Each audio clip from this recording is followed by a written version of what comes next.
feeling suddenly more than a little self-conscious. Bill, with his hand on the gun in his pocket, begins to sort of fiddle and finger it. He slowly brings it out of his pocket, looking down at it in his hands, double-checking to make sure that the safety is on, and then he puts it back into his pocket. And he sort of clears his throat and kind of tries to shake off the awkward moment and apologizes. He says, I'm very sorry, he stammers. And the other guy goes, it's okay, Bill, I get it. It was the allure of precious metals, yeah? Yeah, I guess that's it, isn't it? It's the greed thing, isn't it? I mean, you hear about like the whole fantasy thing of Philosopher's Stone or whatever, and some guy turns lead into gold, and it's like, it's seen as being like unlimited wealth, but people often forget that they need to come up with the lead in order to turn it into gold. Which, if it was as easy as pie to turn lead into gold, then you've just made the lead the sought-after commodity, right? Bill again starts to apologize, saying how truly sorry he is, and he didn't mean to interrupt or invade the guy's privacy. And so the other Bill says to the first Bill, the one that owns the shop anyway, that it was okay, that he had kind of half expected him to follow him after their first couple of encounters. And so Bill, the shop owner, says, so, I mean, I didn't think I was being too nosy about anything. He said, well, no, not really. You weren't being too overtly nosy, but I've been doing this a while, so you might imagine that I'm used to people being curious as to why a guy keeps acquiring lead and coming back with gold. It's not that uncommon for me to have somebody kind of nose around a bit, as you yourself has done, and kind of discover more than they probably should. So does that mean you're gonna hurt me or kill me or something? I mean, to keep me from, blabbing your secret? I said, no, of course not. I'm not gonna do anything of the kind. I have no need to do that. Who are you gonna go tell? What kind of evidence or proof or anything do you have other than that you met some guy at your place of business who does business with you, and now you're convinced that he can turn lead into gold? What do you think they're going to think? So Bill, the shop owner, asks the guy, so, where are you from? And the other guy goes, well, nowhere around here. And the shop owner says, well, I gathered that, but, I mean, could you be more specific than that, please? And he says, not all that important where I'm from. Just that I'm not from around here should be enough. And he says, yeah, except for my curiosity, he's not going to let me give it up. And so the other Bill, the one that doesn't own the shop, says, all right, yeah, I'm from pretty far away.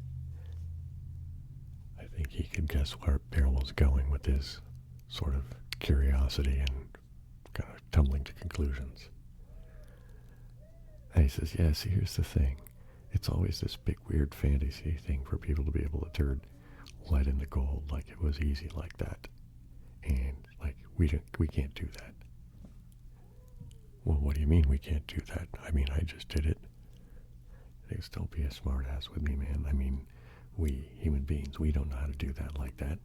I mean, I'm sure there's probably some weird thing they can do in CERN and spend, millions and millions of dollars to make you like a cent's worth of gold or something, if that. Right, yeah, so I get it. So you're convinced I'd have to be an extraterrestrial. Well, yeah, you're an alien. Well, yeah, I suppose, yeah, you're right. I am an alien. Right. Huh. huh? Well, I was just thinking, I'd, go tell everybody about this. Maybe even go find some magazine article and try to get paid for it or something. But as you say, I don't have any proof of anything, or, yeah. Says, yeah, no, you don't have much of anything, do you? Hey, I need to get some air. Right, this is a lot to take in, I suppose, isn't it? Aliens, people magically turning lead into gold, etc. Yeah, you should get some fresh air. Do you want to be alone, or would you like some company? No, man, come on. Yeah, I could use the company. I just need to get some actual fresh air. Yeah, sure, let's get up. Maybe stretch out the legs would do well, too. Get the circulation going and the like. Yeah, that's right. That seems like a good idea. And so the two men ventured out to have a little walk. And they walked, chatting mostly about inconsequential things, more mundane types of, how long you've been in town, how long you're planning to stay, that kind of thing, as if the guy wasn't actually from somewhere other than Earth. It was like maybe just from across the country or something. But I think it was what Bill, the store owner, needed just to get his head to settle down from the whole, my God, I'm standing next to an alien, sort of mode, right? Internally, his brain and guts and everything are just like going, yip, beep, beep, beep, beep, beep, beep, kind of almost on overload. But the longer they spent, together, walked along and just sort of chatting in this kind of superficial, humdrum, do nothing going on kind of way, the more that the shop owner began to calm down so that he wasn't feeling so overwhelmed with the whole weight of the matter. Hey, Bill, the shop owner queried. Yeah, Bill. I gotta ask you a question. Sure, go ahead. I can't promise I'll answer, but yeah, go ahead. Okay, so I just gotta know, what do you look like? Well, you're looking at me. This is what I look like. No, I mean, what do you look like? I'm assuming that you don't really look like us when you're not here pretending to be among us. Or I guess you are among us, but pretending to be one of us, I guess.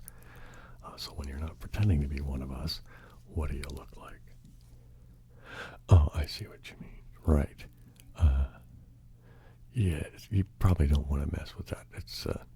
It'll probably be too weird for you to handle, man. What do you mean weird for me to handle? Like you have like green skin or several eyes or, different number of limbs or something like that? Well, yeah, something like that. Yeah, probably a bit more than that, though. Okay, so, look, I'm really curious. I don't know if I can let go of this, man. Are you, because you're like going to just say, no, you flat out won't do it, or you just start saying it's, you're just giving me a parental warning sort of thing? Well, I would have put it stronger than just a warning, but, if I can't deter you, then sure, I could show you what I look like, but, yeah, I guess you've been warned, right? So, but before I decide to reveal myself, let me suggest that you, kind of turn your head to the side, maybe, shield your eyes a little bit, because I put off quite a bit of light when I do this.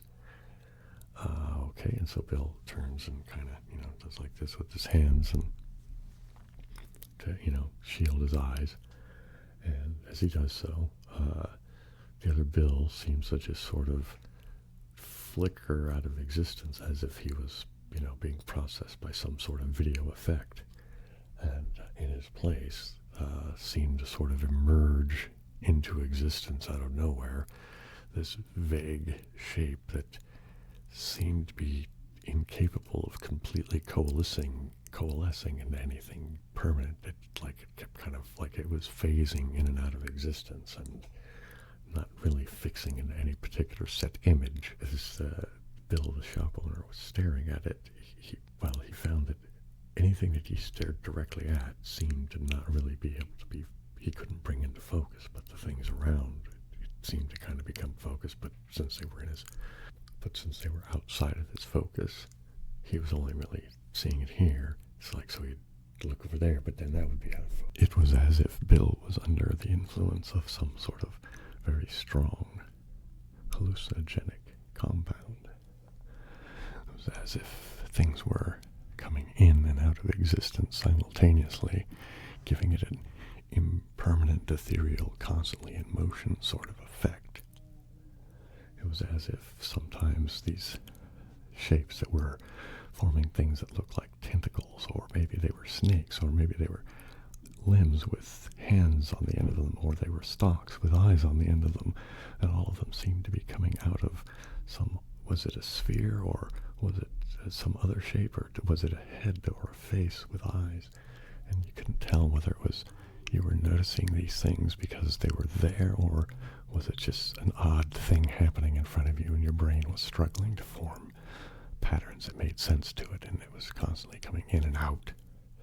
And were the shapes organic in nature, or they seemed sometimes to be as if they were carved out of solid stone or some such. And it was really difficult to get a handle on any of it while he was staring directly at it. And he even began to feel somewhat out of sorts, as if he was truly intoxicated or under the influence of some sort of chemical, until he looked away and averted his gaze. And then he was himself, almost instantly. And the other Bill, the one who was revealing his more natural state, queried the other Bill, "Are you okay? I tried to warn you."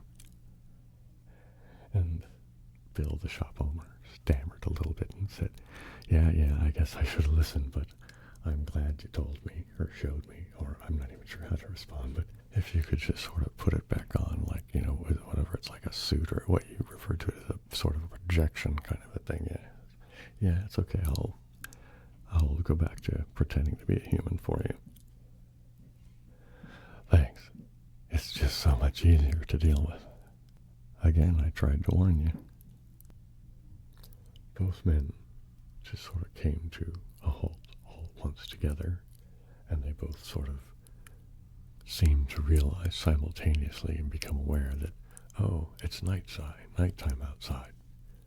And they were both looking up at the sky, kind of staring off, and then both turned to regard each other. And Bill, the shop owner, says, "Hey, could you point somewhere up there and indicate in the general direction of where you're from," or something like that? And the guy says, "No, not really. I'm not from there that way." "So you're from somewhere else in what way?" "Well, we're, it's hard to explain. So like what, multiverse, multi-dimension, thing like that?" Yeah, things like that." "Well, which is it?" Well, I'm not entirely sure, to be honest." What do you mean you're not entirely sure? Like, you came from wherever it is you're from. I mean, you have to know how you got here and what's all that. So, "Oh, no, I know kind of how I got here, and I know what's all that. But here, let me ask you this. The last time you went on vacation, and you flew on a 747, to Florida or something, right?" And, yeah, sure. So, did you know how to fly that plane?" No, I see what you mean. I mean, our society is not all that different than yours, in that as soon as we became sophisticated enough as a group, we learned that specialization could be a useful tool as a group to be able to focus on things and get things done in a more effective manner. Right? Yeah. I guess that makes sense. So, what do you? Well, since you're not clearly a science guy. Well, yeah. No, I'm not a scientist. I suppose you might say I'm something more of a journalist. A journalist, right? Like for a newspaper or something. Yeah, or something. It's not. There's no real direct one-to-one correspondence here, but yeah, that's the closest thing would be. So I gather information and then I put it together in a form so that other people will consume that information. I see, yeah, okay, journalist, I guess that's close enough, And the guy somehow seemed a little relieved at the idea that Bill, the shop owner, understood, and even more so, like, oddly enough, as if he was relieved that he accepted the explanation. But in any case, so they continued on with more just sort of mundane discussions as they meandered around through the evening, and basic topics of, how long you're going to stay and where when you're going to go back. Now, all these kinds of small talk type questions have an entirely different sort of meaning than they, have meant and probably would mean in the future. As how many times does somebody get to sit around and chat with a alien who's not just from another world, but potentially from even another dimension or some such? Seems like a pretty unique set of circumstances to find oneself in. But as the men continued to wander about, and it seemed as if the night was slowly going to be turning into morning, Bill, the shop owner, said, well, looks like I'm going to take today off. And the other guy says, what do you mean? He goes, well, I haven't had any sleep, so I'm going to want to go get something to eat and then go home and go to bed. And Bill, the alien, says, oh, right, sure. Well, okay, let's go someplace then. And he says, yeah, okay. So they go off and they find a all-night sort of diner, pancake and egg sort of place. And they both take a booth sitting opposite each other, ordering coffee from the young human that came up, just suggesting that they might be willing to take their order. And oddly enough, both men ordered steak and eggs, with both hash browns and toast. But Bill the alien ordered a side of fruit.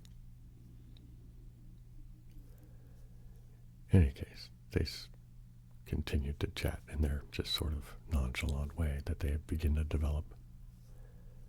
If you didn't know any better, and you hadn't known any of the information I've just told you, and you came upon them, you'd assume that they'd known each other for years as just good pals, and not as it is that barely knowing each other, and one of them's an actual alien. Anyway, while they're sitting there having their meal, Bill, the shop owner, looks up at Bill the alien and he says, hey, how do you, what's going on here? You're eating food. And so Bill the alien says, oh, right, yeah, I guess I see what you mean. It's confusing since I'm of a whole different dimension. What makes, how is it that I can actually make use of your food? In fact, I think you'd be surprised at how much I can actually utilize, although not in anywhere near the same manner that you do. I mean, I suppose it's similar in the sense that I am manipulating the matter and to break chemical bonds and then use the energy and the new pieces of matter to do things with. But it's a very different sort of process than what you guys do. We sort of just directly utilize it rather than it having to go through some sort of digestive tract or anything like that. Yeah, I mean, that's it. And so the shop owner says, so what's so funny? Well, I never thought about it before. That I always just figured what I was doing was kind of faking the eating of the food because it suited a purpose, of social situations I would occasionally find myself in, and hadn't really considered the fact that since I was taking it anyway, I just assumed I might as well process it to put it to use, and it never really dawned on me that I was, in fact, by doing that act, and actually eating it, wasn't I? Just never thought about it that way before. I wouldn't have thought about it that way either, just because I'm used to, yes, as a human, like, you take food in your mouth, and then, well, we know where it goes after that. And then the other guy starts to laugh. He says, that's another thing. You guys are very weird about your insecurities around bodily functions, man. That's just a very, very strange thing. for a species that's so intelligent, why would you waste your time on nonsense like that? You would think you'd have outgrown it as if, well, about the same time you outgrown your adolescence, right?